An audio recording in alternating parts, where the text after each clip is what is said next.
Hello नमस्कार दोस्तों, मैं हेमंत इस चैनल पे आप सभी का स्वागत करते हैं। मेरे प्रीवियस वीडियो में आपने देखा था कि मैंने आपको आगाह किया था कि आने वाले समय में डीजल और पेट्रोल के दाम बढ़ने वाले हैं। इसलिए वो क्यों बढ़ने वाले हैं, आज हम इसके बारे में बात करेंगे। जैसे कि अभी आपको पता है, न्यूज़ के माध्यम से आपने देखा भी होगा कि इजराइल और ईरान के बीच युद्ध जैसी घटना हुई थी। दोनों दोनों ने ही अपने तरफ से एक दूसरे पे वार किया था। हमारा आज का वीडियो उसी के ऊपर होने वाला है। बदले की आग में क्या भारत में कोई इफेक्ट पड़ा या भारत में कुछ चीजें महंगी हुई सस्ती हुई, इसके बारे में थोड़ा सा एनालिसिस करते हैं। पढ़ने वाले बच्चे या सिविल सर्विसेज की तैयारी करने वाले बच्चों के लिए ये जो वीडियो है काफी मददगार होने वाला है। पहले हम इजराइल के बारे में जानकारी लेंगे। इजराइल की अगर कैपिटल की बात करें तो जेरूशलेम है, कैपिटल जेरूशलेम। और दूसरी कैपिटल भी है तेल अवीव। तेल अवीव इसलिए क्योंकि वो धार्मिक है ना। और जेरूशलेम ऑफिशियली यहाँ पे हेडक्वार्टर बनाया गया है, इसलिए दोनों ही कैपिटल को हमें याद रखना होगा। यहाँ की भाषा की बात करेंगे तो हिब्रू और अरबी भाषा है। यहाँ पे अधिक संख्या में यहूदी लोग रहते हैं और कुछ यहूदी से 21% यहाँ पे मुस्लिम लोग रहते हैं। अगर यहाँ के करेंसी की बात करेंगे तो इजरायली नई शेकेल करेंसी है। अगर यहाँ के पीएम की बात करें तो यहाँ के पीएम है बेंजामिन नेतन्याहू। आइए अब ईरान के बारे में बात करते हैं। ईरान की कैपिटल है तेहरान और यहाँ पे फारसी लैंग्वेज चलती है। यहाँ की बात करें तो रियाल यहाँ की करेंसी हो जाएगी। लेकिन अगर यहाँ पे सरकार देखें तो सरिया सरकार चलती है। यहाँ के राष्ट्रपति का नाम है हसन रूहानी और सर्वोच्च नेता है, उनका नाम है आयतुल्लाह अली खमैनी, जो कि मेन लीड करते हुए आपको दिखाई देंगे। अब ईरान ने इजराइल पे हमला इसलिए किया था क्योंकि इजराइल ने ईरान की तरफ से सीरिया में कुछ बेस बनाया गया था। वहां पे जो मेजर रैंक के 2 आर्मी पर्सन हुआ करते थे, उनकी डेथ हो गई थी, जिसकी वजह से ईरान पहले भी इजराइल पर बहुत हमले करते आया है। लेकिन इस बार ईरान डायरेक्ट ही इजराइल के सामने आ गया है।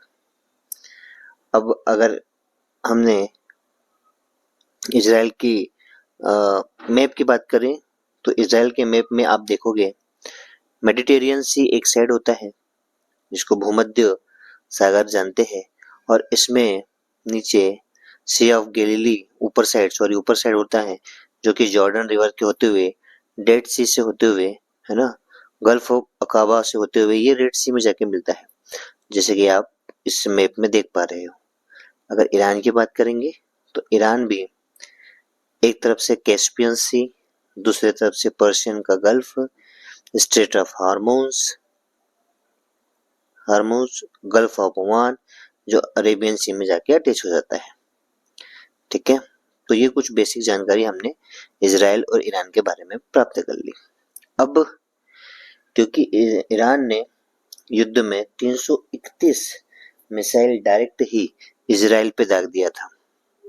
आपके विचार में आ रहा होगा कि इतनी मिसाइल लगने के बाद क्या इजराइल सेफली बच पाएगा?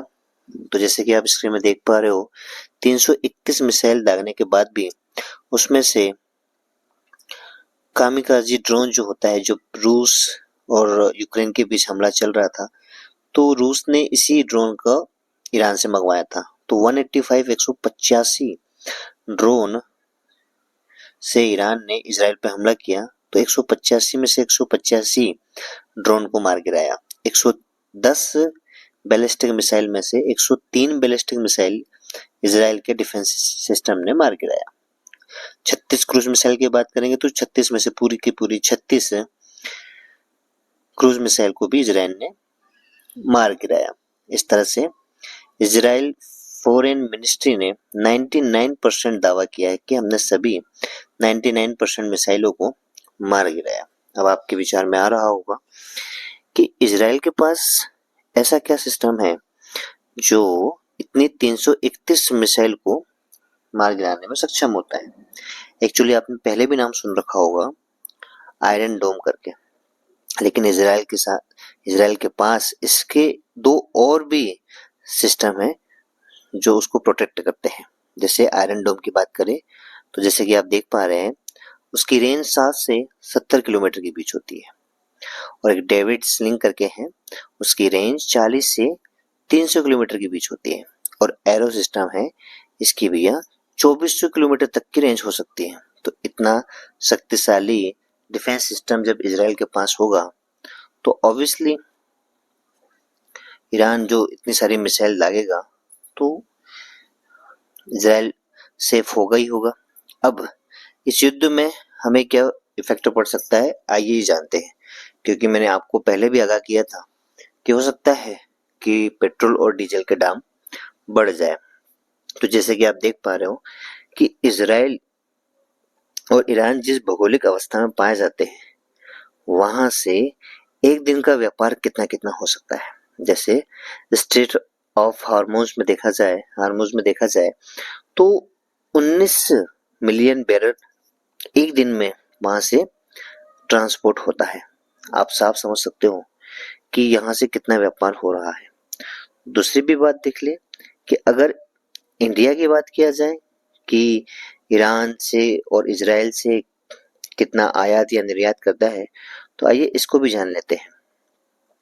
भारत ईरान से कई सामान को बुलवाता है ना, लेकिन इस युद्ध में बहुत सारी दिक्कतें पैदा हुई है।